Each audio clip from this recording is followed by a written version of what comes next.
अस्सलामुअलैकुम, मैं हूं मोहम्मद जुनैद। शाहजेब खानजादा की गैर मौजूदगी में इस प्रोग्राम की मेज़बानी मैं कर रहा हूं। तहरीक इंसाफ की हालिया सियासत का बुनियादी हदफ इमरान खान की रिहाई और पार्टी को मुश्किल से निकालना है। आज वज़ीर आला खैबर पख्तूनख्वा अली अमीन गंडापुर ने एक बार फिर तस्लीम किया है कि इस्टेब्लिशमेंट से मुज़ाकरात जारी हैं। साथ ही PTI खैबर पख्तूनख्वा के सदर जुनैद अकबर ने पार्टी कारकुनों को नए अंदाज से एहतजाज की कॉल दी है। लेकिन इमरान खान की रिहाई के हदफ के हसूल में एक बड़ी रुकावट पार्टी के अंदरूनी इख्तलाफात बने हुए हैं, जो हर गुजरते दिन के साथ शिद्दत इख्तियार करते जा रहे हैं और अब बरह रास्त खैबर पख्तूनख्वा से ताल्लुक़ रखने वाली पार्टी की आला क़यादत इसकी लपेट में आ चुकी है। वज़ीर आला खैबर पख्तूनख्वा अली अमीन गंडापुर के पार्टी के सीनियर रहनुमाओं से मुतालिक बयान पर पार्टी क़यादत का सख्त रद्दअमल सामने आ रहा है। वज़ीर आला खैबर पख्तूनख्वा अली अमीन गंडापुर ने एक इंटरव्यू में इंकशाफ किया था कि इलेक्शन के दिनों में इमरान खान के अहकामात थे कि असद कैसर, आतिफ खान और शहरान तरक़ई को MPA का टिकट नहीं देना, क्योंकि ये साजिशी हैं। अली अमीन गंडापुर ने अपनी ही पार्टी से ताल्लुक़ रखने वाले खैबर पख्तूनख्वा के साबिक़ वज़ीर ख़जाना और वज़ीर सेहत तैमूर सलीम झगड़ा को भी चार्जशीट कर दिया। अली अमीन गंडापुर के बयान के बाद PTI के अंदर नया तनाज़ा खड़ा हो गया है। ज़राए के मुताबिक PTI की सियासी कमेटी और कोर कमेटी के WhatsApp ग्रुप में मरकज़ी कायदीन ने कहा है कि अली अमीन गंडापुर ने गैर जिम्मेदाराना बयान दिए। अली अमीन को टिकटों की तकसीम से मुतालिक गैर जिम्मेदाराना बयान नहीं देने चाहिए थे। PTI के मरकज़ी कायदीन ने सियासी और कोर कमेटी का इजलास बुलाने का मुतालबा कर दिया है। सियासी और कोर कमेटी इजलास में अली अमीन के बयान पर अरकान मुशावरत करेंगे और इस मामले को इमरान खान के सामने उठाने का फैसला भी किया गया है। जबकि असद कैसर ने अपने बयान में कहा है कि वो पार्टी की मरकज़ी क़यादत से मुतालबा करते हैं कि वज़ीर आला खैबर पख्तूनख्वा के हालिया बयान की मुकम्मल तहकीकात की जाए और इस हवाले से बानी चेयरमैन इमरान खान का मौक़िफ़ कौम के सामने लाया जाए। हम वज़ीर आला के बयान का जवाब देने का हक़ महफूज रखते हैं, तहम मौजूदा हालात में ऐसी बातों से गुरेज करना मुल्क और इमरान खान के लिए ज़रूरी समझते हैं। वज़ीर आला को चाहिए कि वो अपनी तमाम तर तवानाइयाँ सूबे में बेहतर गवर्नेंस, अमन व अमान की बहाली और इमरान खान और दीगर बेगुनाह असीरान की रिहाई की जद्दोजहद पर मरकूज़ रखें। इसी तनाज़े पर PTI के चेयरमैन बैरिस्टर गौहर की अली अमीन गंडापुर से खैबर पख्तूनख्वा हाउस इस्लामाबाद में मुलाकात हुई है। जियो न्यूज़ के नुमाइंदे हैदर शिराजी की खबर के मुताबिक बैरिस्टर गौहर खान ने अली अमीन के बयान पर तशवीश का इजहार किया और उन्हें मुस्तकबिल में खामोश रहने का मशवरा दिया है। बैरिस्टर गौहर ने अमेरिका में तैमूर सलीम झगड़ा और लंदन में असद कैसर को भी फ़ोन किया। बैरिस्टर गौहर खान ने जियो न्यूज़ से बात करते हुए कहा कि उनकी अली अमीन गंडापुर से बयानात से मुतालिक मुलाकात हुई है। पार्टी रहनुमाओं से राबता करके कहा कि मीडिया पर बयानात से गुरेज किया जाए। इस दौरान ये तनाज़ा भी सामने आया कि PTI की खैबर पख्तूनख्वा में साबिक़ा हुकूमत के वज़ीर तैमूर सलीम झगड़ा पर PTI खैबर पख्तूनख्वा की अंदरूनी एहतसाब कमेटी ने 36 अरब रुपए की करप्शन के संगीन इल्ज़ामात लगा दिए हैं, जिसे तैमूर झगड़ा अपने खिलाफ साजिश करार दे रहे हैं और सोशल मीडिया पर अली अमीन गंडापुर पर तनकीद कर रहे हैं। गुज़श्ता माह तैमूर झगड़ा को PTI के अंदरूनी एहतसाब कमेटी ने सवालनामा भेजा था, जिसका तैमूर झगड़ा ने जवाब भी दे दिया और अब ज़राए के मुताबिक PTI की इंटरनल अकाउंटेबिलिटी कमेटी ने तैमूर झगड़ा के खिलाफ मुकम्मल तहकीकात के लिए इमरान खान से इजाज़त लेने का फैसला किया है। इजाज़त मिलते ही महकमा ख़जाना और सेहत में मुबैना करप्शन और बेकायदगियों की तहकीकात की जाएंगी। दूसरी जानिब इमरान खान से अली अमीन गंडापुर की परसों होने वाली मुलाकात की अंदरूनी कहानी भी सामने आई है। जियो न्यूज़ के नुमाइंदे अबू बकर सिद्दीक के ज़राए की खबर के मुताबिक अली अमीन गंडापुर ने इमरान खान को सूबे में पार्टी की नई तंजीम साजी से मुतालिक शिकायत की। मुलाकात में आतिफ खान और शेर अली अरबाब को दोबारा ओहदों पर रखने से मुतालिक भी गुफ्तगू हुई। अली अमीन ने इमरान खान से कहा कि आपके कहने पर उन्हें ओहदों से हटाया गया था, अब दोबारा शामिल किया गया, तो इस पर इमरान खान ने कहा कि इस मामले पर मुतल्लिका क़यादत से वो पूछेंगे। वज़ीर आला ने 2 वज़रा की कारकर्दगी से मुतालिक भी इमरान खान को शिकायत की और इमरान खान ने वज़ीर आला को मज़कूरा वज़रा के खिलाफ कार्रवाई का इख्तियार दे दिया। ज़राए के मुताबिक दोनों वज़रा को काबीना से हटाए जाने या कलमदान तब्दील करने का इम्कान है। दोनों वज़रा PTI के सीनियर रहनुमाओं के भाई हैं। खबर के मुताबिक अली अमीन गंडापुर की बाबर सलीम स्वाति और आज़म स्वाति के तनाज़े पर भी इमरान खान से बातचीत हुई। इमरान खान ने अली अमीन को तनाज़ा अफ़ाम व तफ़हीम से हल करने की हिदायत की। अली अमीन ने इमरान खान को मुख्तलिफ सतह पर जारी मुज़ाकरात से आगाह किया। पार्टी तर्जुमा शेख वक्कास अकरम ने जियो न्यूज़ से बात करते हुए कहा कि इमरान खान और अली अमीन गंडापुर की मुलाकात सियासी और पार्टी अमूर से मुतालिक थी। मुलाकात में सूबाई हुकूमत से मुतालिक भी गुफ्तगू हुई। अली अमीन को इमरान खान की जानिब से अहम अहकामात भी मिले हैं। इमरान खान से अडयाला जेल में होने वाली इस तवील मुलाकात के बाद वज़ीर आला खैबर पख्तूनख्वा अली अमीन गंडापुर ने आज इस्लामाबाद में प्रेस कॉन्फ्रेंस से खिताब किया। अली अमीन गंडापुर ने तस्लीम किया कि वो अपने तौर पर मुज़ाकरात कर रहे हैं। इमरान खान तो कह रहे थे कि ये धोखा देंगे। अली अमीन गंडापुर ने धमकी भी दी कि इस दफ़ा गोलियां चली तो दोनों तरफ से चलेंगी। इमरान खान पाकिस्तान के लिए उसने कहा कि मुज़ाकरात करता हूँ। अब इधर जो बंदे हैं वो भी कहते हैं कि हम पाकिस्तान के लिए लगे हुए हैं। तो अब पाकिस्तान के जो लगे हुए हैं, तो जो बातें अब हो गई हैं, अब मैंने इमरान खान को बोला है, मैंने कहा सर फिर मैं एक्सपोज करूंगा, आपको जरूरत ही नहीं है, मैं बताऊंगा कि पाकिस्तान वाला कौन है, मुझे किसी का खौफ नहीं है। थोड़ा वक्त चल रहा है, वक्त पे बातचीत और मुज़ाकरात जब मैं कहीं पे कर रहा हूँ, मैं अगर और अपने बिहाफ पे कर रहा हूँ, मैं आपको बता रहा हूँ कि इमरान खान ने मुझे कहा था कि धोखा देते हैं, ये डिले करते हैं, क्योंकि खान साहब के पहले एक्सपीरियंस रहे होंगे इस तरह के। तो मैंने खान साहब से कहा, खान साहब आपने मुझे नहीं कहा, आप मुझे नहीं कह रहे, लेकिन मैं ये जंग लड़ूंगा, ये मेरा फर्ज है। तो मैं जब एक्सपोज करूंगा तो मैं बताऊंगा कि पाकिस्तान वाला कौन है, कुर्सी वाला कौन है, अपने जाती मफाद वाला कौन है, और एजेंडों पे प्लान बनाकर इस तरह ये काम कराने वाले कौन है। लेकिन जब अगर एक बाज ना आए तो फिर नफरत ही फैलानी है, फिर नफरत ही करनी है, तो इंशाल्लाह फिर बाजू हमारे भी हैं, हम फिर लड़ना भी जानते हैं। हमने गोलियां खाई हैं और हमने गोलियां खाकर गोलियां चलाई नहीं है अब तक, क्योंकि हम पाकिस्तान के आइन के मुताबिक चल रहे हैं। लेकिन एक वक्त फिर ये भी आएगा जब हम समझ जाएंगे कि गोलियां मारने वाले पाकिस्तान के खैर ख्वाह नहीं है, तो फिर गोलियां अगर खाएंगे तो हमारे बरदार ने गोलियां चलाई भी हैं, हमें गोली चलाना भी आता है, असला भी हमारे पास है, अच्छी गोली भी चला लेते हैं। तो अगर बात यहाँ तक गई ना, फिर बहुत दूर तक जाएगी। फिर गोलियां जब चलेगी तो फिर इस दफा एक तरफ से नहीं चलेगी, फिर हर तरफ से चलेंगी, फिर पता चलेगा कि बहादुर कौन है और बुज़दिल कौन है।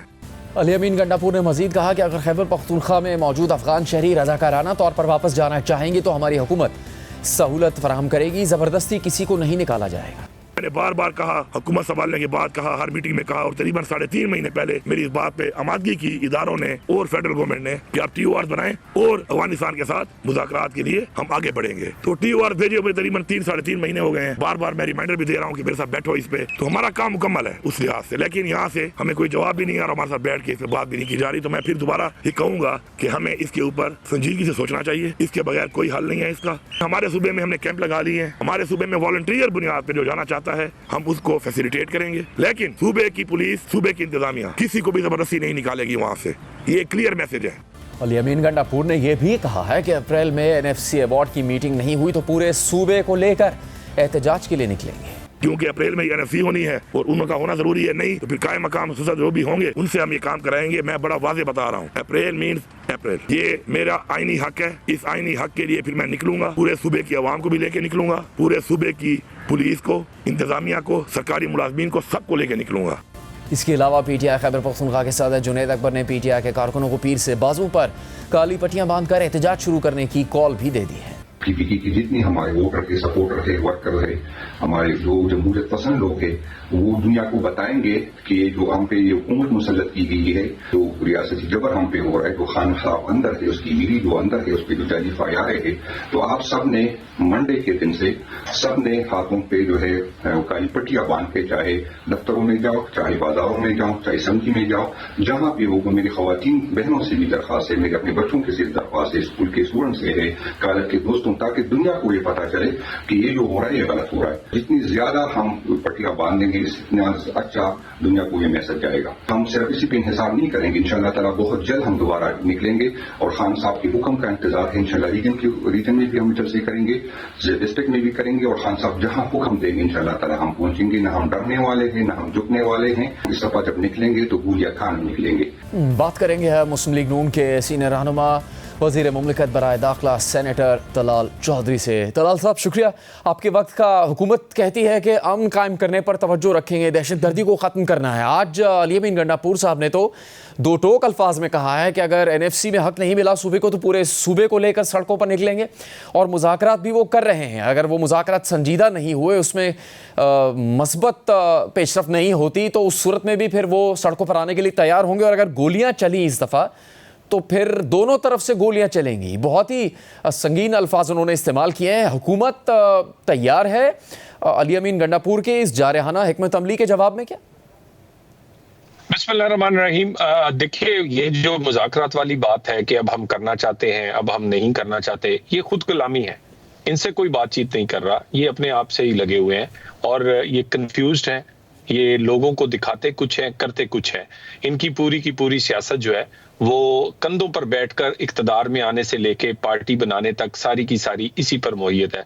और ये जो कहते थे कि आर्मी चीफ कौम का बाप होता है, तो उसके बाद फिर कहते हैं कि नहीं जी ये मीर सादक और मीर जाफर है। तो एक दफा नाफरमान औलाद को अगर कोई आग कर दिया जाए या कत्ता तलकी कर ली जाए तो फिर कई दफा तलकात दोबारा बहाल नहीं होते। और जिस तरह का इनका करैक्टर है, ये अपने मुफाद की खातर, अपनी सजाओं से बचने के लिए, अपने आप को, जो इनकी करतूत और जो इनके काम है, वो 9 मई है, वो 26 नवंबर है, वो 190 मिलियन है, या इस तरह के और मामलात, उनकी सजाओं से बचने के लिए और किसी तरह चोर दरवाजे से इख्तिदार में पहुंचने के लिए ये एस्टेब्लिशमेंट का कंधा इस्तेमाल करना चाहते हैं, जो कि अब वो एस्टेब्लिशमेंट बदल चुकी है। वो पाकिस्तान का मुफाद देखते हैं, वो हुकूमत के साथ खड़े हैं, वो पाकिस्तान के 25 करोड़ लोगों की जिंदगी को आसान बनाना और पाकिस्तान को महफूज बनाने के लिए अपना रोल प्ले कर रहे हैं। वो साजिश नहीं करते और सो इनकी कोई उम्मीद पूरी नहीं होगी। दूसरी बात जो एनएफसी अवार्ड की है, मैं दोबारा बता दूं, एनएफसी अवार्ड का अभी हिसाब केपीके से और पिछले 13 साल की पीटीआई की हुकूमत से बाकी है। एनएफसी अवार्ड में जो पैसे दिए गए हैं और उसमें से 1% जायद पैसे एनएफसी अवार्ड के पूरे पाकिस्तान के लोगों ने अपने पेट पर पत्थर बांधकर केपीके को दिए कि वो दहशतगर्दी के खिलाफ जंग को लड़ेंगे। उन्होंने दहशतगर्दी की जंग क्या लड़नी थी, उन्होंने काउंटर टेररिज्म का डिपार्टमेंट भी आज तक फाल नहीं कर सके, सेफ सिटी कैमरास ना बना सके, उनकी कोई विल नजर नहीं आई। जो पैसे पहले दिए गए हैं पिछले एक दहाई में, उसका हिसाब पहले देना होगा। हर एक को एनएफसी का के हिसाब से जो पैसे हैं वो हर महीने हर साल मिल रहे हैं, मगर उसका हिसाब क्या है, वो लगे कहां है, वो गए कहां है, उसका हिसाब सबसे पहले इन्हें देना चाहिए। इनको वफाक ने हमेशा इनके हिस्से से बढ़कर केपीके को हिस्सा दिया है और आइंदा भी देंगे, मगर वो पैसे कहां लगते हैं, केपीके के लोगों को ये पूछने का, ये सवाल करने का उनका हक है। ये केपीके के सीएम को जवाब देना चाहिए कि वो 13 साल में एनएफसी के हजारों अरब रुपया कहां लगा, कहां है कोई नई यूनिवर्सिटी, कहां है सेहत और तालीम की सहूलत, या कहां है दहशतगर्दी के खिलाफ जंग और तामीर और तरक्की। बाकी सूबों में तो कहीं अंडरपास बनते हैं, कहीं ओवरहेड बनते हैं, कहीं ऑरेंज ट्रेन है, कहीं आपकी बसें चल रही हैं, और तो यहाँ क्यों नहीं कुछ हो रहा, यहाँ क्यों नहीं वो प्रोजेक्ट मिलते, और यहाँ क्यों दहशतगर्दी के खिलाफ डिपार्टमेंट्स और पुलिस को पर इन्वेस्ट किया जाता, तो पैसे कहाँ जाते हैं? इनके लोगों ने सही इल्जाम लगाया, अरबों खरबों रुपए पीटीआई के लोग खा गए हैं, जिसका हिसाब बाकी है। जलाल चौधरी साहब, आपने मुज़ाकरात से मुताल्लिक कहा, तो जो कोशिश स्पीकर कौमी असम्बली अयाज सादिक साहब की तरफ से की गई थी मुज़ाकरात की, उसका तो कोई नतीजा नहीं निकला तहरीक इंसाफ के साथ, और उसमें जो रहनुमा शामिल थे उनको भी अली अमीन गंडापुर साहब ने तकरीबन डिस्क्रेडिट कर दिया है। तो वो फिर भी कह रहे हैं कि वो तो मुज़ाकरात कर रहे हैं। तो आप क्या कहना चाह रहे हैं कि किसी सतह पर कोई भी इदारा तहरीक इंसाफ के साथ इस वक्त मुज़ाकरात नहीं कर रहा? देखिए, एस्टेब्लिशमेंट ने बड़ा क्लियरली अपना मौक़िफ़ दिया है। उन्होंने कहा बिल्कुल हम इंटरेस्टेड नहीं है। जब इन्होंने कई खत भी लिखे थे, उस वक्त भी कहा था कि खत अगर आएगा तो वजीर आजम हाउस भेजेंगे। मुज़ाकरात जो हैं वो आखिरकार उसी पार्लियामेंट में होंगे जहां से ये मुज़ाकरात को तोड़ के निकले थे, और उसी पार्लियामेंट और उसी जगह इन्हें वापस जाना पड़ेगा और वहां बातचीत होगी। और बातचीत किसके लिए होगी? किसी एनआरओ के लिए नहीं, किसी की गुनाहों की माफी, रहाई या इक्तदार तक आने के लिए नहीं, दहशतगर्दी के खिलाफ जंग और दूसरी पाकिस्तान की इकॉनमी, आम आदमी के हालात बेहतर बनाने के लिए होगी। हाँ, इस पे बातचीत हो सकती है, वो जब भी होगी पार्लियामेंट के फोरम पर होगी, और आखिरकार पीटीआई को वहां फिर लौट के आना पड़ेगा। बाकी ये खुद फरेबी और खुद कलामी है, मुज़ाकरात करने हैं नहीं करने, करते ये जितनी देर मर्जी करें, इसका कोई फायदा नहीं। दलाल साहब, जो मुलाकातों का मामला है बानी चेयरमैन से, उसमें अदालत से एक इजाज़त मिली, लेकिन जो मरकजी इस वक्त सामने रहनुमा है उनकी मुलाकात हो नहीं पा रही। इमरान खान साहब की बहनों की मुलाकात नहीं हो पा रही बानी चेयरमैन से, लेकिन दीगर कई शख्सियात को मुलाकात की इजाज़त मिली। तो हुकूमत का, आपकी वजारत का इसमें कोई किरदार है कि जेल में किस तरह से इसको मैनेज किया जा रहा है? जी नहीं, वजारत दाखिला का इसमें कोई रोल नहीं है। ये वजारत दाखिला पंजाब जो है, होम सेक्रेटरी पंजाब जो है, वो इस जेल के मामलात को देखते हैं। अदालती अहकामात पे जो मेरी इंफॉर्मेशन है उस पर पूरे मनो अमल किया जाता है। एक्चुअली बानी पीटीआई कई दफा बहुत सारे लोगों को मिलना ही नहीं चाहते, जो बात बहुत बढ़ के मारते हैं, बड़े बड़े रहनुमा बनते हैं, उनकी वो लिस्ट में जब अंदर नाम जाता है तो वो काट देते हैं, मिलना ही नहीं चाहते। लेकिन जिससे मिलना चाहते हैं वो सुबह 7 बजे भी मिल लेते हैं और शाम 7 बजे भी मिल लेते हैं। आप ये देख लें ये गंडापुर 2.5 घंटे की मुलाकात करके आए, तो इनसे जब वो मिलना चाहते हैं तो मिले हैं, जिनसे नहीं मिलना चाहते थे उन्होंने कहा कि नहीं मिलना। तो बात यह है कि अदालती अहकामात और जेल मैनुअल के तहत हर चीज इन्हें प्रोवाइड की गई है, मुलाकातें हो रही हैं, और मुलाकातें इतनी ज्यादा हो रही हैं कि पाकिस्तान की तारीख में शायद ही ऐसा कोई कैदी साहब, आप कहना चाह रहे हैं कि जिन शख्सियात से बानी पीटीआई की मुलाकात नहीं हो पा रही, उनसे वो खुद नहीं मिलना चाहते, उसमें उनकी बहनें भी शामिल हैं जो शिकायत कर रही हैं कि उनकी मुलाकात नहीं होने दी जा रही। बिल्कुल इसी तरह ही है, बिल्कुल। देखें ना बाबा, आप देख लें कि गंडापुर से अगर 2.5 घंटे मुलाकात हुई है तो आप अंदाजा लगा लें कि भी ये आखिर ये भी तो हुई ना।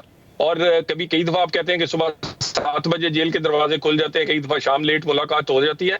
तो अदालती अहकामात, जेल मैनुअल और बानी पीटीआई जिनसे मिलना चाहते हैं भरपूर तौर पे मिल रहे हैं, वकला से मिल रहे हैं, रहनुमाओं से मिल रहे हैं, घर वालों से मिल रहे हैं, जिनसे तंग होते हैं उनसे नहीं मिलते। फिर तलाल साहब, आजम स्वाति मिलने गए, बाबर अहमान मिलने गए, वज़ीर आला खैबर पख्तूनख्वा बैरिस्टर सैफ मिलने के लिए गए, आप यकीन से कह सकते हैं इसमें किसी जगह से कोई पसे पर्दे किरदार नहीं है? चूँकि ये मुमकिन है कि मुज़ाकरात किसी सतह पर हो रहे हों लेकिन आपकी हुकूमत को उस पर ऑन बोर्ड ना लिया गया हो अभी तक।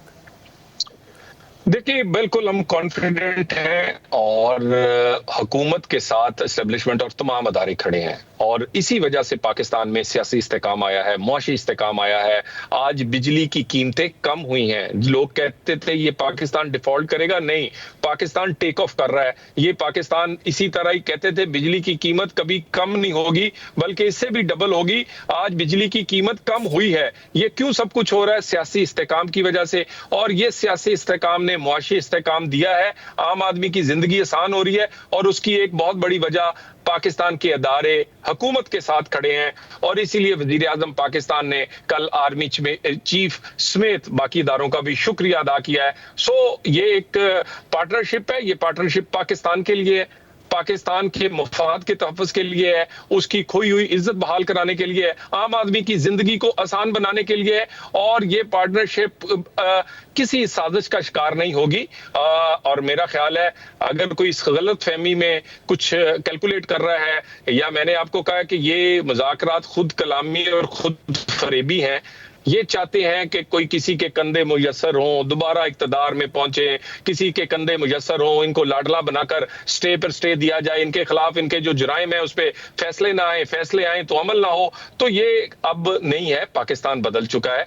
इनको भी उस बदले हुए पाकिस्तान में आंखें खोल लेनी चाहिए। जलाल साहब, जो कुछ भी अच्छा हुआ हो, दहशतगर्दी खत्म नहीं हुई अभी तक। ईद के दिनों में भी यही खबरें सामने आती रही, आपकी जमात से ताल्लुक़ रखने वाले लोग भी शोहदा के अहल खाना से मिलने जाते रहे, जवान शहीद हो रहे हैं, दहशतगर्दों के खिलाफ भी कार्रवाइयाँ की जा रही हैं, लेकिन हमले अभी तक रुके नहीं हैं। तो एक अहम मसला है पाकिस्तान में अमन और अमान कायम करने के हवाले से, उस पर भी अली अमीन गंडापुर ने खुलकर बात की है कि अफगानिस्तान से जो मुज़ाकरात या बातचीत होने हैं उसमें खैबर पख्तूनख्वा हुकूमत को शामिल किया जाए। उसमें वफाकी हुकूमत ना खैबर पख्तूनख्वा की हुकूमत को ऑन बोर्ड लेती है, ना उनको शामिल करती है।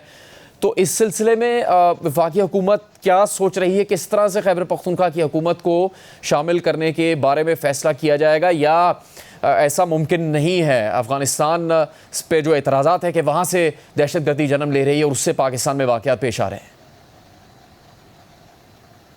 देखिए, पाकिस्तान में दहशतगर्दी की जो जंग है उसमें तमाम स्टेक होल्डर को नेशनल एक्शन प्लान और अज़्म इस्तेकाम जो चल रहा है इस पर ऑन बोर्ड लिया गया है। ये ऑन बोर्ड है, उसकी गाहे बगाहे मीटिंग्स होती रहती है। पिछले 1.5 हफ्ता पहले वजीर दाखिला मोहसिन नकवी साहब ने चारों सूबे और गिलगित और कश्मीर समेत तमाम जिसमें मौजूद थे उनकी मीटिंग की। National action plan, counter terrorism की जो पूरी एक तहरीक है उसके बारे में तमाम अपडेट ली, और उनमें इस तरह ये जो बात कहते हैं कि हमें ऑन बोर्ड नहीं लेते, बिल्कुल झूठ बोलते हैं, गलत बात कहते हैं।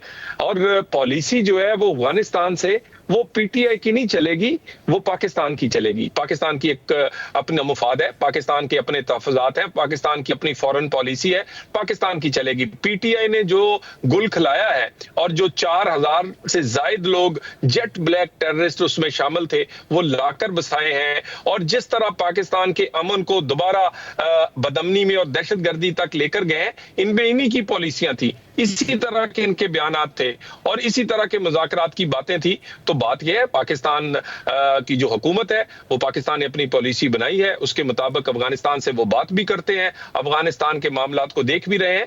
तो उसमें तमाम जमातों को ऑन बोर्ड लिया जाता है। हर जमात अपनी फॉरेन पॉलिसी या हर जमात अपनी मर्जी की मुज़ाकरात और अपनी मर्जी के फॉरेनर या दूसरे मुल्कों से तल्कात नहीं बना सकते। जलाल चौधरी साहब, सूबे में हुकूमत तो है पीटीआई की और वो वज़ीर आला भी है खैबर पख्तूनख्वा के अली मीन गंडापुर, अगर वो खुद इस बात के बारे में बयान दे रहे हैं कि वो मुज़ाकरात कर सकते हैं या करना चाहते हैं अफ़गान तालिबान से या TTP से इस दहशतगर्दी के मसले को हल करने के लिए, तो क्यों वफाकी हुकूमतों ने इजाज़त नहीं दे सकती? देखिए, ये मैंने बताया ना कि ये क्यों, ये वफाक का काम है।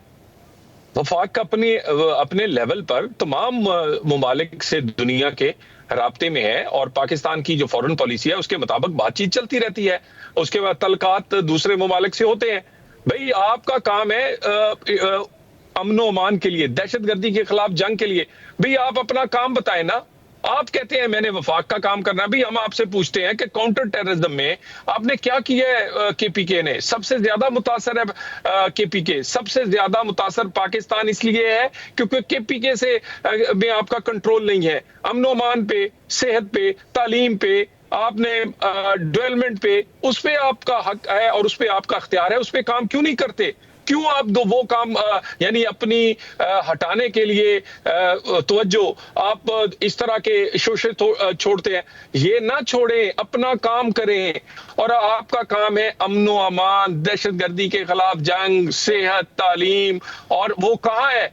वो तो आप कर नहीं सके और कहते हैं मैं ये करूंगा, मैं वो करूंगा। अगर तमाम अहम मामलात पर सूबे और वफाक में इख्तलाफ होगा तो फिर उसका नतीजा जो मतलूब है वो कैसे हासिल हो सकेगा? चूँकि अफगान महाजरीन से मुतालिक वफाक की पॉलिसी मुख्तलिफ है, खैबर पख्तूनख्वा हुकूमत की पॉलिसी मुख्तलिफ है। वो कहते हैं वो किसी अफगान महाजरीन में से किसी भी शख्स को नहीं निकालेंगे पाकिस्तान से, ख़ुद जाना चाहेंगे अफगानिस्तान तो सहूलत फराहम करेंगे, वरना वो नहीं किसी अफगान महाजिर को पाकिस्तान से निकालेंगे। देखिए, यही अफसोस की बात है। ये अपना सियासी मुफाद देखते हैं, पाकिस्तान को तकसीम की बात करते हैं, पाकिस्तान का जो एक मौक़िफ़ है उस पे दरार या उसमें फर्क डालने की कोशिश करते हैं। पाकिस्तान को जब IMF की जरूरत होती है कहते हैं नहीं जाएंगे। जब पाकिस्तान को ने फैसला किया नेशनल एक्शन प्लान, उसमें रखना डालते हैं। पाकिस्तान अभी थोड़े दिन पहले नेशनल सिक्योरिटी कमेटी का पार्लियामेंट में इजलास हुआ, उसके बाहर आके 2-3 दिन बाद KPCM ने भाम पैदा करने की कोशिश की कि जी नया ऑपरेशन नहीं होने देंगे। भाई, नए ऑपरेशन की बात नहीं हुई थी।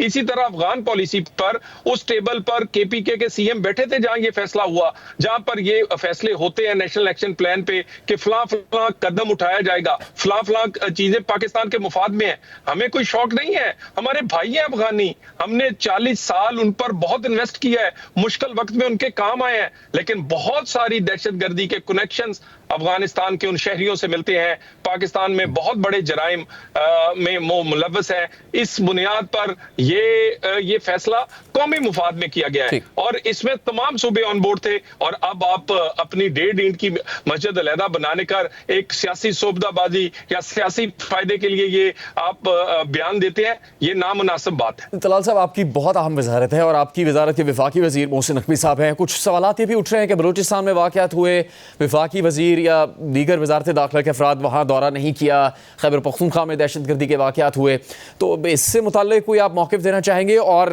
मोहसिन नकवी साहब रहेंगे वफाकी वजीर मुस्तकबिल में भी?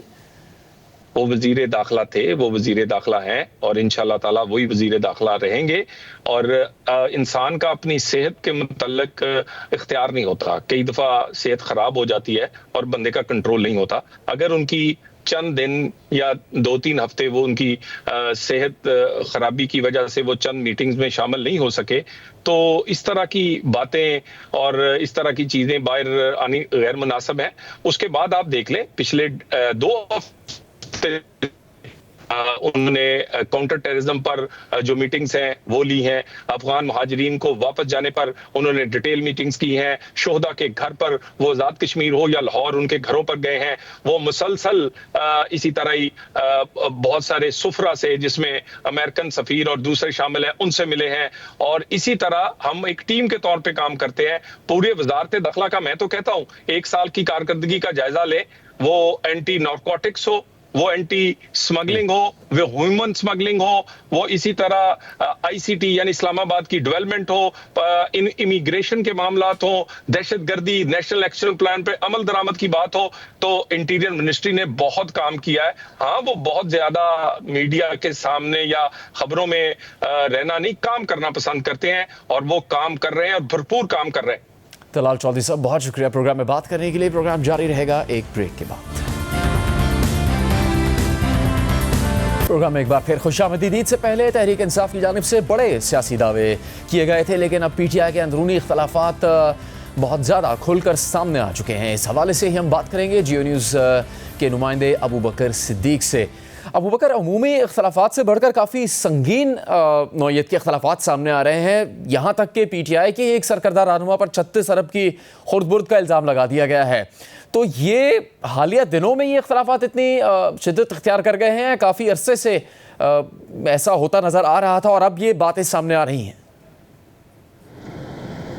देखिए जुनैद, इख्तलाफात से ऑब्वियसली बात है, वो तो काफ़ी अरसे से चले आ रहे हैं, लेकिन अब जो उसमें नई बात है तो वो ये है कि पाकिस्तान तहरीक इंसाफ की जो लीडरशिप है वो बिल्कुल खुल के सामने आ गई है एक दूसरे के ख़िलाफ़। और अभी रिसेंटली अगर हम बात करें तो तैमूर जगड़ा जो कि साबिक सूबाई वज़ीर थे, तो उन्होंने जो है खुल के एक स्टेटमेंट जो है वो अपने अकाउंट पे दिया, एक्स अकाउंट पे दिया, और उसमें बाज़ाब्ता तौर पर उन्होंने चूँकि इससे कबल चूँकि उनकी वो छानबीन हो रही थी, उनको कैबिनेट में शामिल होने के इंस्ट्रक्शंस दिए थे बानी पीटीआई ने, तो उसी तनाजुर में जो इंटरनल अकाउंटेबिलिटी कमेटी है उन्होंने एक सवालनामा जो है वो तैमूर जगड़ा को भेजा था और उनको बताया था कि आप पर ये इल्ज़ामात है, आप इन इल्ज़ामात के जवाब जो है वो दे दे। तैमूर जगड़ा जो है उन्होंने एक तफसीली रद्द-ए-अमल जो है उस पर लिखा है और ये रद्द-ए-अमल जो है उन्होंने इंटरनल अकाउंटेबिलिटी कमेटी को भेजा है और उल्टा उन्होंने ही इस पर कमेटी से सवालात किए। और वो सवालात में जो अहम पॉइंट्स थे वो ये थे कि अली अमीन गंडापुर जो कि वो बानी पीटीआई को बार बार मेरे करप्शन के हवाले से बता रहे, तो ये भी उनसे पूछा जाए कि वो ये दावा करते हैं कि उन्होंने 1 साल में पाकिस्तान तहरीक इंसाफ पर जो जलसे हुए हैं, एहतजाज हुए, तो इस मद में 70 करोड़ या 75 करोड़ रुपए उन्होंने खर्च किए। तो उन्होंने जो असासे ज़ाहिर किए रिसेंटली तो वो सिर्फ 10 करोड़ है। तो अली अमीन गंडापुर से ये पूछा जाए कि कहाँ से ये पैसे आए। इस तरह उन्होंने ये भी पूछा है कि खैबर पख्तूनख्वा में जो इंतखाबात हुए और जो पाकिस्तान तहरीक इंसाफ का स्टांस है कि उस इंतखाबात में धांधली हुई है, तो क्यों अब तक खैबर पख्तूनख्वा में जो इंतखाबात हुए थे उसकी तहकीकात क्यों नहीं हुई। इस तरह 9 और 10 मई के वाक़यात के हवाले से जो जुडिशल इंक्वायरी के हवाले से खैबर पख्तूनख्वा हुकूमत ने फैसला किया था, तो उस पर भी तैमूर जगड़ा ने सवाल उठाया और ये बताया कि क्यों उस पर जो है खैबर पख्तूनख्वा हुकूमत संजीदा नहीं है। तो ये तमाम तर जो बातें हैं तो ये कोई ढकी छुपी बातें उन्होंने नहीं की, बल्कि अपने सोशल मीडिया के जितने भी उनके प्लेटफॉर्म्स है तो उस पर ये खुलकर इजहार उन्होंने किया। इसके साथ ही ये तो तैमूर जगड़ा का रद्द-ए-अमल था, लेकिन इसके अलावा वज़ीर-ए-आला खैबर पख्तूनख्वा अली अमीन गंडापुर जो है तो उन्होंने भी बड़े खुलकर न सिर्फ तैमूर जगड़ा के खिलाफ बातें की है, बल्कि असद कैसर, आतिफ खान और दीगर जो पाकिस्तान तहरीक इंसाफ की सीनियर लीडरशिप है तो उसके खिलाफ वो भी उन्होंने भी खुलकर जो है वो बातें की थी। और न सिर्फ ये बातें उन्होंने मीडिया पे की है, बल्कि साथ ही साथ जब उनकी मुलाकात हुई थी अभी रिसेंटली बानी पीटीआई के साथ, तो उसमें भी जो है वो तमाम तर जो उनके सीनियर लीडरशिप के साथ उनके जो इख्तलाफात चले आ रहे थे तो उस हवाले से बानी पीटीआई को भी आगाह किया। इवन जो 2 पाकिस्तान तहरीक इंसाफ के सीनियर रहनुमा है उनके बाइज उनके कैबिनेट में है और उनके पास जो है अहम पोर्टफोलियो है, तो उस हवाले से बानी पीटीआई को कहा कि वो जो है कोई डिलीवर नहीं कर पा रहे हैं, उनकी कारकर्दगी जो है वो कई अरसे से गैर तसल्ली बख्श आ रही है। तो इस हवाले से भी जो है बानी पीटीआई ने उनको इंस्ट्रक्शंस दिए कि आप कोई भी कार्रवाई करें और उनको मुकम्मल तौर पर इख्तियार दे दिया। साथ ही साथ अली अमीन गंडापुर ने इस मुलाकात में जो है जुनैद अकबर के हवाले से भी शिकायत की थी और उनका ये बताना था कि आतिफ खान जिन्हें पेशावर रीजन के सदारत से अली अमीन गंडापुर ने हटाया था तो उसको दोबारा जो है वो सदर बना दिया गया जुनैद अकबर की जानिब से। और बानी पीटीआई को बताया गया कि उनको सदारत से हटाने की जो वजह थी तो ऑब्वियसली उनकी कारकर्दगी थी और आप ही के अहकामात पर जो है मैंने उसको पार्टी के अहदे से हटाया था। था, लेकिन उसे दोबारा जो है ओहदा दिया गया। और न सिर्फ ये बात उन्होंने बानी PTI को की है, बल्कि जब ये पार्लियामेंटेरियन जो ग्रुप है पाकिस्तान तहरीक इंसाफ की लीडरशिप का, तो उस पर जब नोटिफिकेशन सेंड हुआ आतिफ खान का, तो उस पर जो है उस पर भी वज़ीर आला खैबर पख्तूनख्वा अली अमीन गंडापुर ने एक तंज़िया अंदाज में कहा कि आपकी जो गुज़िश्ता कारकर्दगी थी वो गैर तसल्लीबख्श थी और आपको तो बानी PTI ने ओहदे से हटा दिया था, लेकिन अब चूँकि दोबारा आपको रिस्पॉन्सिबिलिटीज़ मिली है तो अब वो वाली कारकर्दगी ना दिखाएं और कोशिश करें कि आप अच्छा डिलीवर कर सके। तो यूँ इख्तलाफात जो है उसमें मुसलसल इजाफा होता जा रहा है। और ये ग्रुप पहले तो हम देख रहे थे कि आतिफ खान और अली अमीन गंडापुर और जुनैद अकबर साहब के दरमियान इख्तलाफात चले आए थे, लेकिन अब बात बहुत आगे जा चुकी है। अब एक अहम तरीन बात यह है कि सूबे की हुकूमत अली अमीन गंडापुर के पास है, वो इसके सरबराह हैं, लेकिन जो पार्टी की सूबाई क़यादत है वो जुनैद अकबर को सौंपी गई थी। इन दोनों शख्सियात के दरमियान भी इख्तलाफात सामने आ चुके हैं। असल में अगले आने वाले दिनों में क्या हो सकता है, मुज़ाकरात के पीछे हकीकत क्या हो सकती है, यही हम जानने की कोशिश करेंगे। तहकीकाती सहाफ़ी तज्ज़ियाकार उमर चीमा हमारे साथ मौजूद है। उमर साहब, शुक्रिया आपके वक्त का। इस वक्त कहा यह जा रहा है अली अमीन गंडापुर की तरफ से कि वो मुज़ाकरात कर रहे हैं, जब हुकूमत का मौक़िफ़ ये है कि ये सिर्फ खुद कलामी है, किसी किस्म के कोई मुज़ाकरात हो ही नहीं रहे। अब आपसे जानना चाहते हैं कि एक तरफ वफाकी हुकूमत है, फिर मिलिट्री एस्टैब्लिशमेंट है और तहरीक इंसाफ, इनमें से कौन चाहता है कि मुज़ाकरात हों, और अगर कोई चाहता है तो क्या किसी किस्म के मुज़ाकरात हो रहे हैं किसी सतह पर? देखें, बात यह है कि जहाँ तक चाहने की बात है ना, मेरे ख्याल सब चाहते हैं कि मुज़ाकरात हों। अब आगे जो मामला आता है कि किन शराइत पर होनी चाहिए, इधर भी चाहत मुख्तलिफ है। जो PTI का ओवरऑल मिजाज रहा है, जिस अंदाज में वो उनकी अग्रेसिव किस्म की पॉलिटिक्स रही है और मुज़ाकरात की तरफ लाने के लिए जितना उन्होंने दबाव डालने की कोशिश की है और जो स्ट्रेटजीज उन्होंने इख्तियार की हैं, वो जब तक उन पर वो नज़रसानी नहीं करते, जब तक उन पर वो कोई बैक स्टेप नहीं लेते या जब तक उन पर वो कोई माजरत नहीं करते, मेरा ख्याल है कि चीज़ें आगे बढ़ना मुश्किल हैं। हुकूमत के लेवल पर आइडियली तो इधर एस्टेब्लिशमेंट को दरमियान में होना नहीं चाहिए था। होना ये चाहिए था कि जो पॉलिटिकल लेवल पर मुज़ाकरात हों। अब कहने की हद तक तो ये बड़ी पॉपुलर बात है कि सियासतदानों को आपस में मिल बैठना चाहिए। ये प्रैक्टिकल कितनी है, ये अहम क्वेश्चन है। अभी तक की एफर्ट से ये लगता है कि ये प्रैक्टिकल नहीं है। इमरान खान जो है वो अपने जो सियासी हरीफ हैं उनको वो अपने लेवल का तसव्वुर ही नहीं करते। जब वो गवर्नमेंट में थे तब भी तसव्वुर नहीं करते और अभी भी वो उनको अपने लेवल का तसव्वुर नहीं करते। और वो ये समझते हैं कि मेरी बात हो सकती है या मेरी किसी के साथ कोई फ्यूचर में कोई पार्टनरशिप होनी चाहिए या हो सकती है या मेरी ख्वाहिश है, तो वो यही है कि मेरा कोई एस्टेब्लिशमेंट के साथ मामला ठीक हो और इनको दरमियान में से हम वैसे ही काउंट आउट कर दें, इनको माइनस कर दें। तो लिहाजा जहाँ तक हुकूमत की बात है, हुकूमत के लिए तो ऐसा उनकी ना उनकी ख्वाहिश है, ना हुकूमत की कोई कैपेसिटी है, ना हुकूमत को इंस्पायर कर पाई है कि उनके वो मुज़ाकरात कर सकते हैं या इमरान खान उनके लिए मुज़ाकरात करने को तैयार हैं। बाकी जहाँ तक एस्टेब्लिशमेंट की बात है, मुझे लगता नहीं है ये बातें PTI की तरफ से आती हैं और काफ़ी देर से आ रही हैं। अगर आप नज़र दौड़ाएं, रिकॉल करें, तो जब से इमरान खान जेल में है तब से हम ये बातें इस तरह की मुख्तलिफ टाइम पर सुनते आए हैं कि फ़लाँ शख्स दरमियान में मुज़ाकरात करा रहा है। अभी इमरान खान जो है वो जनवरी में वापस आ जाएंगे, वो फरवरी में वापस आ जाएंगे, उन्होंने ईद से पहले वापस आना है। इसका इससे ज़्यादा फ़ायदा नहीं है। फ़ायदा उनको ये है कि अपने जो उनके फॉलोअर्स हैं, सपोर्टर्स हैं, उनको वो एक उम्मीद दिए हुए हैं कि अल्टीमेटली हमारा ये एफर्ट या हमारी जिद्दोजहद रंग लाएगी।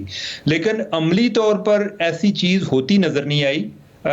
एतमाद का खसारा बहुत ज़्यादा है और जिस बुनियाद पे PTI एक अपनी पॉपुलैरिटी को उन्होंने अचीव किया है, उससे स्टेप बैक करने के अगर वो माजरत करते हैं तो इसका मतलब है कि उस पर स्टेप बैक करेंगे। ये वो करते हैं तो उनके लिए ये भी एक सियासी तौर पे नुकसान है। और दूसरी तरफ जो है वो कहती है कि जब तक ये अपनी बातों पे, अपनी गलतियों पे, खास तौर पे जो 9 मई वाला वाकया है उस पर ये माफ़ी नहीं मांगते तो चीज़ें आगे बढ़ नहीं सकती। तो लिहाजा अब ये है कि अली अमीन गंडापुर को अगर मुज़ाकरात का मैंडेट मिल भी गया है तो क्या ये मैंडेट मिल गया तो उसके बाद मुज़ाकरात कामयाब हो जाएंगे? क्या अली अमीन गंडापुर जो बातें उधर मान कर आते हैं तो क्या इमरान खान जो है उन पर अमल करेंगे? तो ये मुश्किल लगता है। तो इस सारे उनके अंदरूनी बहुत ज़्यादा इख्तलाफात सामने आ गए। एक तरफ सलमान अकरम राजा गिला करते नजर आ रहे हैं, फिर अली अमीन गंडापुर है, जुनैद अकबर से भी उनके इख्तलाफात है, फिर तैमूर झगड़ा के खिलाफ जो इल्ज़ामात सामने आए हैं वो भी आपके इल्म में है। दो तरह की उन्होंने धमकियाँ दी हैं। एक तरह से अली अमीन गंडापुर ने कि NFC के मामले पर हक नहीं मिला तो सड़कों पर होंगे, मार्च करेंगे इस्लामाबाद की तरफ, और फिर जो मुज़ाकरात का अगर कोई मुस्बत नतीजा नहीं निकलता तो उस सूरत में भी तसादुम हो सकता है। हुकूमत को इस वक्त तहरीक इंसाफ का कोई सियासी किरदार वो अदा करे अपोजिशन के तौर पर, उसके अलावा किसी किस्म की कोई जारियत का ख़तरा है हुकूमत को तहरीक इंसाफ से? देखिए, पहली बात तो यह है कि ये जो पार्टी है और ये बाई डिज़ाइन है कि ये अंदरूनी खाना जंगी का शिकार है। ये बाई डिज़ाइन का जो मैंने वर्ड इस्तेमाल किया वो ये है कि इमरान खान ने कभी इस बात को डिस्करेज ही नहीं किया। ये उनके जेल में जाने के बाद ये इख्तलाफात आपको नज़र नहीं आते कि हर आदमी ने अपनी अलग-अलग मस्जिद बनाई हुई है। इमरान खान जब थे भी तो वो भी ये चाहते थे कि इनकी आपस में कोई ना बने, बस ये है कि इनके दरमियान एक यूनिटी का सिंबल जो है वो मैं ही रहूं, ये बाकी जो है ये आपस में लड़ते रहें और लोगों को भी पता चले कि इस पार्टी में इमरान खान के अलावा कोई मुतबादिल लीडरशिप है ही नहीं।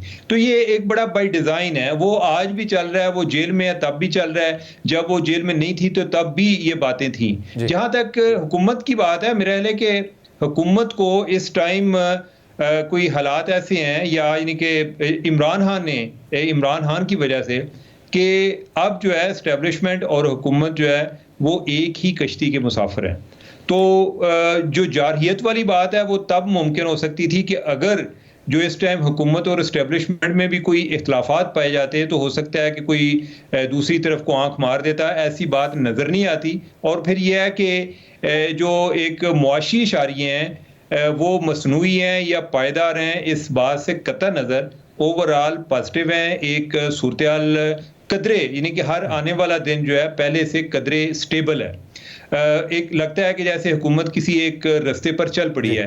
तो इस सूरत में एक तो उनके पास जवाब भी कम है और दूसरा उनको ये भी आइडिया हो गया है कि हम जब इस्लामाबाद की तरफ आते हैं तो उसके बाद चीज़ें स्कैंडलाइज ही हो जाती हैं कि क्या कौन किसके साथ था। अली अमीन गंडापुर पहले निकला था या बुशरा जो है वो पहले निकली थी, तो बातें बस इसी की नज़र हो जाती हैं। तो उनको आइडिया हो गया है कि ये मुश्किल भी है। और फिर दूसरा उनके जो लोग हैं जिन्होंने लोग आगे इकट्ठे करने होते हैं, जिन्होंने फंडिंग आगे करनी होती है कि किस तरीके से जलसे को कामयाब बनाना है, वो भी अब थक चुके हैं और उनको पूछता भी कोई नहीं है। बेसिकली ये है कि अगर तो उनको पूछ कर भी को करे तो फिर तो वो भी तैयार हो, तो अंदर से वो भी एक थके हुए हैं। तो लिहाजा कोई ऐसा कोई जारहियत PTI की तरफ से कोई नजर नहीं आती अनलेस कि कोई ऐसा कोई हादसाती सूरत हाल हो जाए कि जिससे कोई सिचुएशन उनकी फेवर में चली जाए। अदरवाइज हुकूमत लेवल पे इनकी भी एक बड़ी एफर्ट है कि अगर कोई बंदा आता है इधर आता है तो हम ये कोशिश करते हैं कि कोई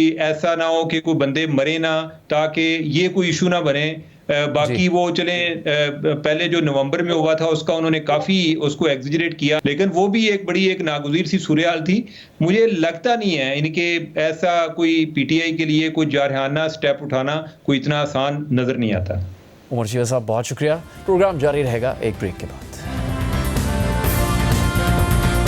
अमेरिकी सदर डोनाल्ड ट्रंप की भारी टैरिफ्स की नई पॉलिसी ने आलमी मईशत को हिला कर रख दिया है और मुसलसल दूसरे दिन आलमी स्टॉक मार्केट्स में तारीखी मंदी देखने में आई है। बुध को सदर ट्रंप ने दुनिया भर से अमेरिका जाने वाली तमाम मसनूआत पर 10% का फ्लैट टैरिफ, जबकि पाकिस्तान, चीन और भारत समेत कई ममालिक पर मखसूस जवाबी टैरिफ आयद करने का ऐलान किया था, जिसके तहत पाकिस्तान से अमेरिका जाने वाली मसनूआत पर 29% के टैरिफ्स का निफाज होना है और चीनी मसनूआत पर 34%, भारतीय मसनूआत पर 26% तक के टैरिफ्स आयद होंगे। ट्रंप के इस ऐलान पर दुनिया भर से सख्त रद्द-ए-अमल सामने आया और इन टैरिफ्स को गैर मुनसिफाना करार दिया गया, जबकि पाकिस्तान ने भी ट्रंप के इस इकदाम के हवाले से अपनी हिकमत अमली तैयार कर ली और इस सिलसिले में वज़ीर आज़म शहबाज शरीफ की हिदायत पर 2 आला सतह की कमेटियाँ भी कायम कर ली गई हैं। जियो न्यूज़ के नुमाइंदे अयाज अकबर यूसुफजई के मुताबिक अमरीकी सदर ट्रंप की जानिब से पाकिस्तानी मसनूआत पर 29% के टैरिफ आयद करने के फैसले के हवाले से वज़ीर आज़म की हिदायत पर एक स्टीयरिंग कमेटी और एक वर्किंग ग्रुप कायम कर दिया गया है और दोनों टीमें अमेरिका के साथ इजाफी टैरिफ के मामले पर मुज़ाकरात करेंगी। सेक्रेटरी तिजारत को वर्किंग ग्रुप का कन्वीनर मुकर्रर किया गया है। 19 रुकनी वर्किंग ग्रुप में सेक्रेटरी तिजारत के अलावा दीगर मुतल्लिका सेक्रेटरी समेत अहम कारोबारी शख्सियात शामिल हैं। वर्किंग ग्रुप अमरीकी टैरिफ का तज्जिया करके सिफारिशात मुरतब करेगा और इजाफी टैरिफ से पाकिस्तानी मसनूआत पर मुमकिन असरात का जायजा लेगा। ये ग्रुप वज़ीर-ए-आज़म को टैरिफ के मामले पर पेशरफ से आगाह करेगा, जबकि इस वर्किंग ग्रुप की निगरानी के लिए एक 12 रुकनी स्टीयरिंग कमेटी वज़ीर ख़जाना मोहम्मद औरंगज़ेब की सरबराही में कायम की गई है। कमेटी के दीगर अरकान में तिजारत और पेट्रोलियम के वफाकी वज़रा, वज़ीर-ए-आज़म के मुआविन ख़ुसूसी बराए इंडस्ट्री, सेक्रेटरी खारजा और अमरीका में पाकिस्तान के सफ़ीर समेत दीगर शामिल हैं। दूसरी जानिब ट्रंप के टैरिफ से सबसे ज़्यादा मुतासर चीन ने भी अमरीकी मसनूआत पर मज़ीद इजाफी टैरिफ्स लगाने का ऐलान कर दिया है। इस सारी सूरत हाल में दुनिया भर में रिसेशन के खदशात में मज़ीद इजाफा हो गया है। वाशिंगटन पोस्ट के मुताबिक चीन ने आज ऐलान किया है कि वो तमाम अमरीकी मसनूआत पर 34% टैरिफ आयद करेगा, जो सदर ट्रंप की जानिब से चीन पर लगाए गए टैरिफ्स के बराबर है। इस हवाले से जारी अपने बयान में चीन ने अमरीका की इस यकतरफा इश्तियाल अंगेज़ी की मजम्मत भी की है। इसके अलावा चीन की वजारत तिजारत ने अमरीका के खिलाफ कई नॉन टैरिफ इकदाम का ऐलान भी किया है, जिनमें 16 अमरीकी कंपनियों के इम्पोर्ट लाइसेंस मुअत्तल करना शामिल है। इसी तरह चीन ने 11 अमरीकी कंपनियों को नाकाबिले भरोसा इदारों की फहरिस्त में शामिल कर दिया है। ट्रंप के इकदाम पर चीन का यह हालिया जवाब ऐसे वक्त में सामने आया है जब पूरी दुनिया में ट्रंप के इकदाम ने बेचैनी की एक फ़ज़ा पैदा कर रखी है। आलमी मालियाती इदारे IMF ने ट्रंप की नई टैरिफ पॉलिसी को आलमी मईशत के लिए बड़ा ख़तरा करार दे दिया है। इसी हवाले से बात करते हुए IMF की सरबराह क्रिस्टलिना जॉर्जिवा ने कहा है, अभी तक सदर ट्रंप के ऐलान करदा टैरिफ्स के मुआशी असरात का जायज़ा ले रहे हैं, लेकिन ये वाज़ेह तौर पर आलमी मईशत के लिए एक बड़ा ख़तरा है, ख़ास तौर पर ऐसे वक्त में जब आलमी मईशत पहले ही सुस्त रवी का शिकार है। उन्होंने मज़ीद कहा कि ये ज़रूरी है ऐसे इक़दाम से गुरेज किया जाए जो आलमी मईशत को मज़ीद नुकसान पहुँचा सकते हैं। हम अमरीका और इसके तजारती पार्टनर्स से अपील करते हैं कि वो तामीरी तरीके से काम करें ताकि तजारती कशीदगी को कम किया जा सके और गैर यकीनी सूरत हाल को ख़त्म किया जा सके। जबकि चीन के अलावा कनाडा ने भी अमरीकी टैरिफ्स के जवाब में महदूद टैरिफ्स का ऐलान कर दिया है। रॉयटर्स के मुताबिक कनाडा के वज़ीर-ए-आज़म मार्क कार्नी ने जुमेरात को अमरीकी टैरिफ्स के खिलाफ महदूद जवाबी इक़दाम का ऐलान किया। उन्होंने सदर ट्रंप की तजारती पॉलिसियों को आलमी तजारत के लिए एक अलमिया करार दिया है। इस हवाले से मार्क कार्नी ने कहा कि कनाडा अमरीका की जानिब से गाड़ियों पर 25% टैक्स की तरह अमरीका से कनाडा इंपोर्ट होने वाली गाड़ियों पर 25% टैरिफ आयद करेगा। इस सारी सूरत हाल में मुसलसल दूसरे दिन अमरीका, एशिया और यूरोप की स्टॉक मार्केट्स को शदीद मंदी का सामना रहा है और आलमी रिसेशन के खदशात में भी इजाफा हुआ है। इस सूरत हाल पर रॉयटर्स ने तज्जिया करते हुए लिखा है, दी बेंसन ग्रुप के chief investment officer David Benson के मुताबिक अगर मौजूदा टैरिफ्स बरकरार रहते हैं तो दूसरी या तीसरी तिमाही में रिसेशन और स्टॉक मार्केट में मंदी का इम्कान बहुत ज़्यादा है। उन्होंने मजीद लिखा कि सवाल ये है कि सदर ट्रंप इन पॉलिसियों के लिए कोई रास्ता निकालते हैं या नहीं, खासतौर पर अगर स्टॉक मार्केट में बड़ी मंदी आती है। इसी तरह wall street brokerage JP Morgan के मुताबिक सदर ट्रंप के वसी पैमाने पर जवाबी टैरिफ्स के बाद इस साल अमरीका और आलमी सतह पर रिसेशन का खतरा 40% से बढ़कर 60% हो गया है। दीगर वॉल स्ट्रीट ब्रोकरेज बार्कलेज और डॉइच बैंक ने भी खबरदार किया है कि अगर ट्रंप ने नए टैरिफ्स बरकरार रखे तो अमरीकी मईशत के रिसेशन में जाने का खतरा मजीद बढ़ जाएगा। प्रोग्राम में अभी बात कराची की, जहां ट्रैफिक हादसा के साथ साथ स्ट्रीट क्राइम का मसला भी पूरी शिद्दत से मौजूद है। आए रोज शहरी डाकुओं के हाथों कत्ल हो रहे हैं। ईद के मौके पर भी शहर स्ट्रीट क्राइम की वारदातों से महफूज नहीं रहा। ईद के तीसरे दिन एक अफसोसनाक वाक़या पेश आया जब डिफेंस थाने की हदूद में डिफेंस फेज़ 1 तूबा मस्जिद के करीब डाकुओं ने मासूम बच्चे के सामने उसके वालिद को गोली मारकर कत्ल कर दिया और फरार हो गए। 35 साल आमिर सुल्तान अपनी फैमिली के हमरा दावत में हैदराबाद जाने से पहले घर के बाहर अपने बेटे के साथ गाड़ी चेक कर रहे थे। इस दौरान मोटरसाइकिल सवार 2 मुलजमान ने लूटमार की कोशिश के दौरान बच्चे के सामने ही बाप के सर में गोली मारकर कत्ल कर दिया और बासानी फरार हो गए। वाक़े के बाद बच्चे ने खुद मीडिया को इसकी तफसील बताई। मैं वहाँ पे गाड़ी के पीछे खड़ा हुआ था तो मैंने देखा तो बाबा एक बंदे को खींचे बाबा चीख रहे। मैं फिर जब उस तरफ गया तो गाड़ी को उस तरफ से आया तो देखा तो वो बाबा डाकुओं को पकड़ा, वो दूसरा वाला जो डाकू बैठा हुआ तो वो गोलियाँ चला रहा था।